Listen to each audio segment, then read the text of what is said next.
cheating wife, thought he was rich. Until my revenge opened her eyes. I watched her climb into his car, her laughter spilling out into the night like it already belonged to him. She didn't pack much, just enough to start a new life with the man she thought could give her everything I couldn't. In her eyes, I was the broke husband who'd never be more than a grease-stained mechanic. She had no idea that the man she was running to had less than half of what I've quietly built. Hey friends, if you're here for stories of love, betrayal, and the kind of revenge you'll want to savor until the very last word, you're in the right place. Hit like, subscribe, and share your thoughts in the comments, because you'll have a lot to say by the time this is over.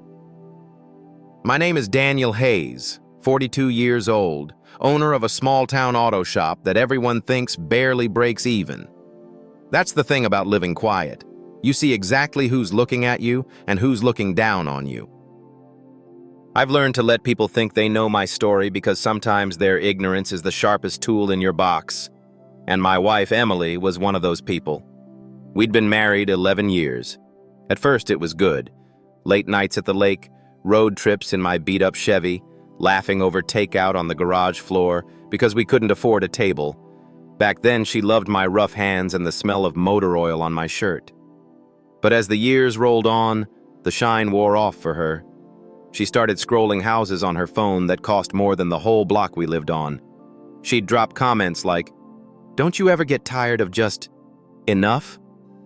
While staring at the chipped coffee mugs in our cupboard, I'd laugh it off thinking it was just talk, not a hunger that would swallow us whole. Turns out, I underestimated just how deep that hunger went. One night, she came home late, smelling like perfume I didn't recognize, and it wasn't hers. Her excuse was thin, a girl's night. That didn't explain the red mark on her collarbone or the way she avoided my eyes. I didn't say anything, not then. Sometimes silence gets you more answers than questions do. A few weeks later, I saw her at Miller's Diner, sitting in a corner booth with a man I'd never seen before.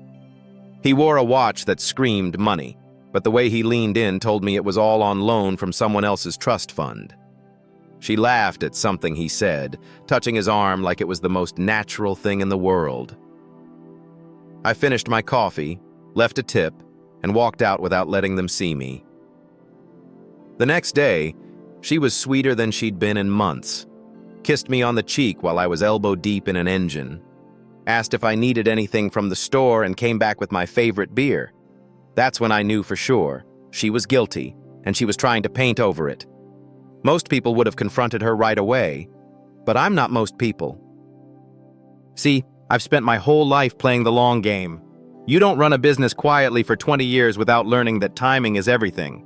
The truth was, my auto shop was just the part people could see. I'd made my real money flipping commercial properties with a friend from high school, turning forgotten warehouses into thriving businesses. The shop kept me grounded, kept my hands busy, but it wasn't what paid for the cabin up north, the condo in Miami, or the investment accounts Emily had no idea existed. She'd spent years thinking we were just getting by, and I never corrected her. It's funny, she always said she wanted a man who could give her more. What she didn't realize was that I already could. I just wasn't willing to hand it all to someone who measured love in dollar signs. When she finally told me she was leaving, she did it like she was doing me a favor. Said she didn't want to hold me back, that she needed someone who matched her ambition. I just nodded, told her I wished her the best, and helped carry her suitcase to the curb. She hugged me quick, like we were old friends parting ways, then climbed into his car. She didn't look back as they drove off, her hand resting casually on his arm like it had been there for years. The taillights disappeared down the street, and I stood in the driveway just long enough to feel the night air settle cold against my skin. Then I went inside, locked the door, and poured myself a drink. Not because I was broken, but because I had work to do. The next morning, I showed up at the shop like nothing had happened. The guys asked where Emily was, and I shrugged it off, saying she'd gone to visit a friend out of town. I spent the day under the hood of a '68 Mustang, letting the familiar weight of tools and the hum of the radio drown out any stray thoughts. No one suspected a thing. That's how I wanted it. A week passed, then 2. I heard through the grapevine that she was staying in a downtown condo with him, the kind of place that charges more for parking than most people pay for rent. I could almost hear her bragging to her friends about finally being with a man who knows how to live. It made me smile. She had no idea her fairy tale was built on sand. Midway through the 3rd week, I set my plan in motion. Step 1. Make sure she saw exactly what she'd walked away from. I took delivery of a brand new limited edition sports car, a purchase I could have made years ago but never bothered with. I parked it right outside the shop, where I knew word would travel fast. In a small town, nothing stays a secret, especially when it gleams in the sun. By the end of the day, I got a text from an unknown number. Nice car. Things must be going well. No name, but I didn't need one. I let the message sit unanswered.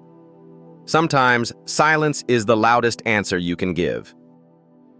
Hey, if you're still with me, don't forget to like and subscribe, because trust me, you're going to want to hear how this plays out. I've seen a lot of endings in my life, but this was personal. Step 2. Leverage connections. The wealthy man she'd left me for, Richard, was well known for his flashy lifestyle, but not for being smart with money. I happened to know one of his business partners, a guy who owed me more than a few favors. Over coffee, I let slip a few concerns about Richard's latest investments. Nothing concrete, just enough to plant doubt where it would grow fastest. By the next week, rumors about Richard's financial trouble were circulating like wildfire. Emily wouldn't have noticed at first.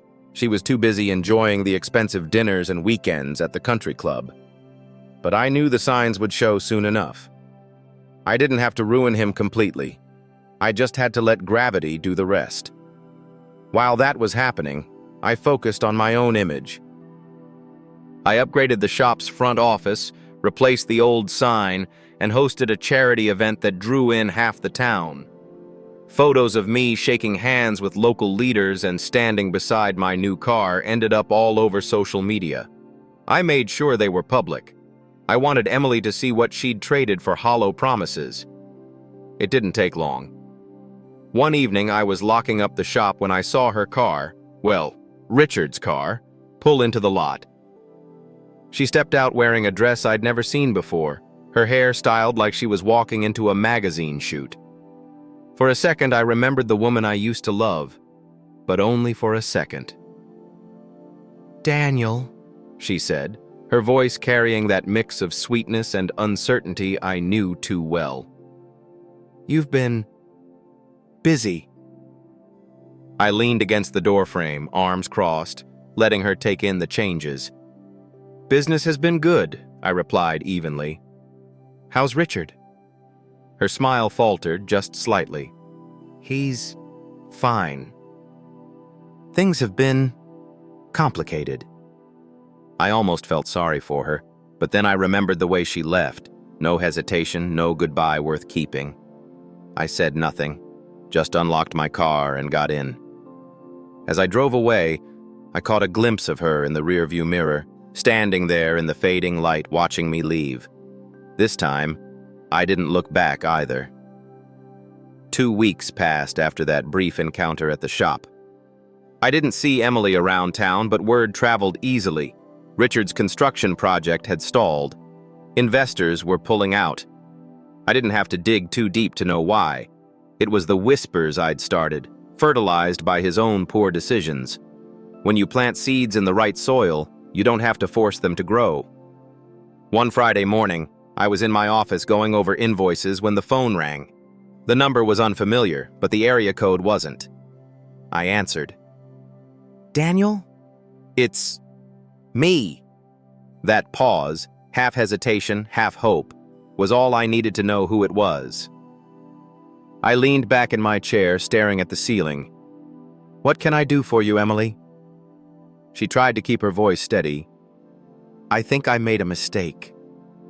I let the silence stretch, long enough for her to feel its weight. "With Richard?" I asked finally.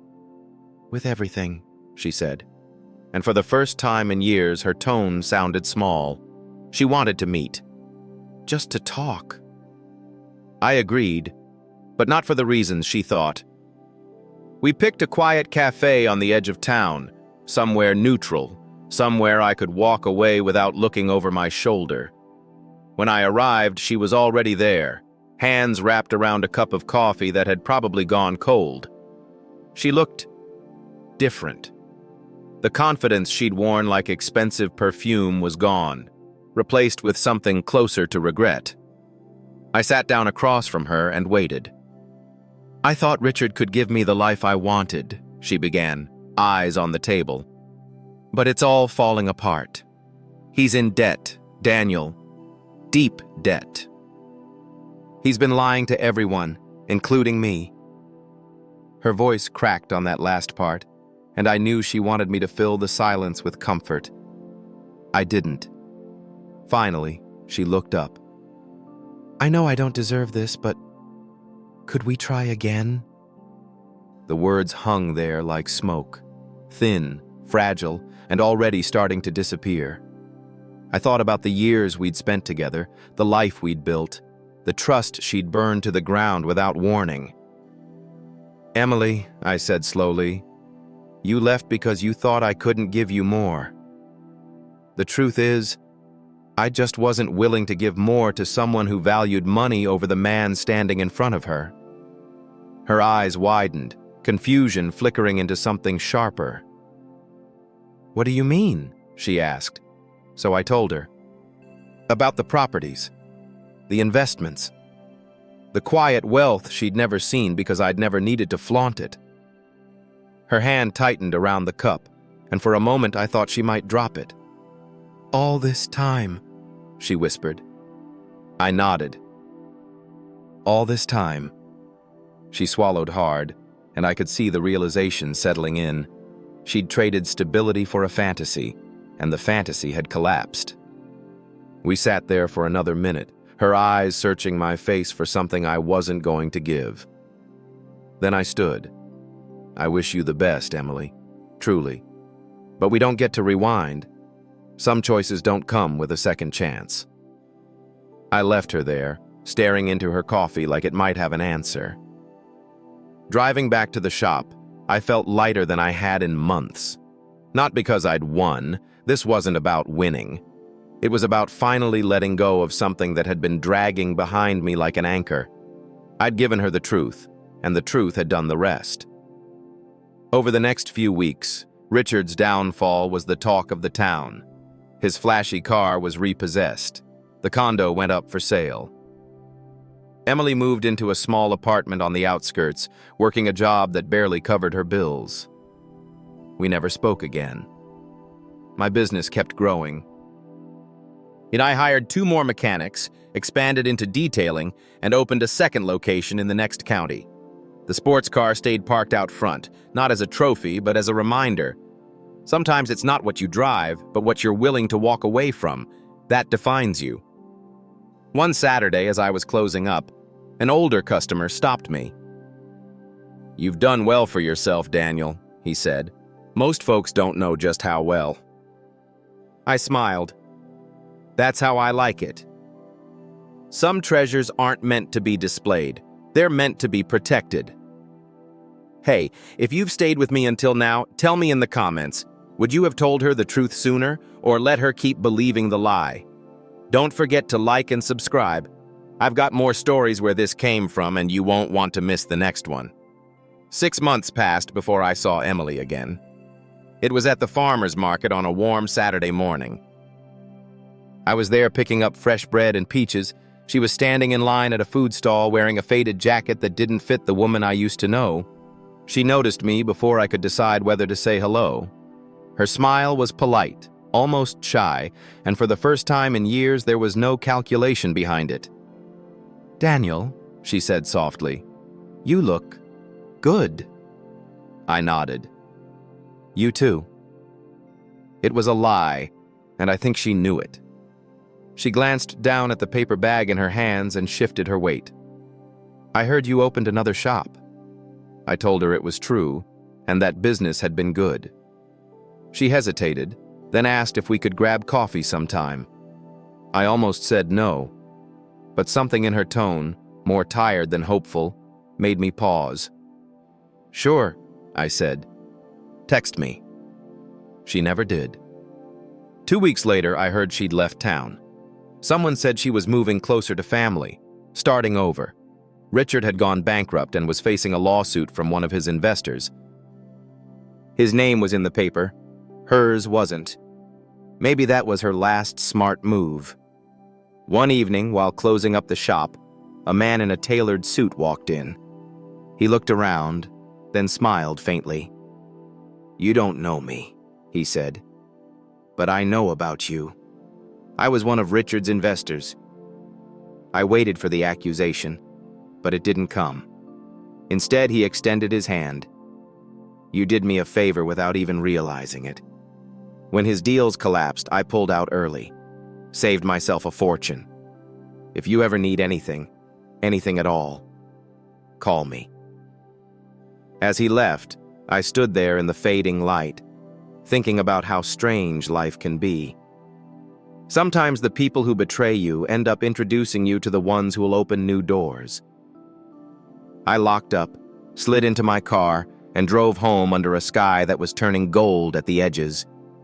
In the rearview mirror, I caught my own reflection. Not the man she left, not the man who got even, but the man who learned that walking away can be the richest move of all. Hey, if you've stayed with me until the very end, tell me, would you have taken her back just once to see if she'd changed? And don't forget to like, subscribe, and share this story with someone who needs to hear it.